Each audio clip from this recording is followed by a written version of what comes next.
we teach people how to hear the needs on two parts of ourself. The one part of ourself is that part that evaluates what we do. Every action we take, we need to evaluate it about whether it meets our needs or not.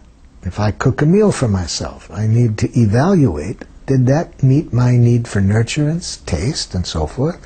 And if it didn't, then I want to change that. So whether it's something I did for myself, or if I say something to another person, sometimes it doesn't meet the needs of mine, so I need to evaluate it. Now, how do I evaluate it? If I evaluate it by attacking myself, I say that was a stupid thing to do. We instead suggest to people that you evaluate what you do by whether it met your needs or not. You'll find that you can learn better without losing self-respect. If we can learn from our mistakes by being conscious of what need wasn't met to begin with, and then to understand another part of ourselves. What need were we trying to meet by doing what we did? So that's the same process I was saying using between two groups, but I'm using it within myself between two different functions within myself. The function that evaluates what I do, the function that chooses to do what I do.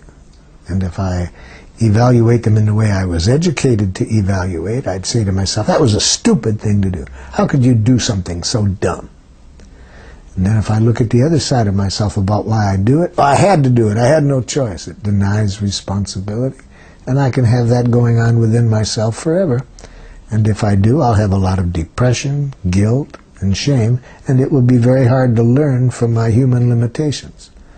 But if I can see the truth is I didn't meet this need of mine by what I did. What need was I trying to meet? Oh yeah, I was trying to meet this need. Well, it met that need, but it didn't, the way I did it didn't meet this other need. Okay, how do I get both needs met? If I can think in terms of needs, I'm far more likely to learn from my limitations without losing self-respect. In our training, we suggest to people that we look at what causes things like depression. We look at it in a way other than to think that it's because there's something wrong with us that we get depressed, that it's a mental illness.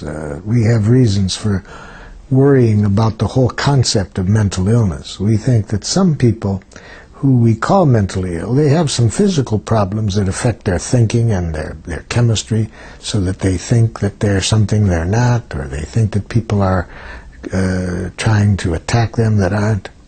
So this can be caused by some physical dysfunction, and I wouldn't want to call them mental illnesses. I would want to say the person has a neurological or a chemical imbalance or something. These are the smallest percentage of people who get labeled mentally ill have those kind of problems. The others, I think it's a very unscientific term to use, mental illness, but worse than unscientific, by making it seem like people have something wrong within them. We don't look at what really contributes to things like depression and to the kind of violence we have on the planet. Our understanding in nonviolent communication is that people get depressed, very depressed, because of how they're trained to think, how they're educated to think.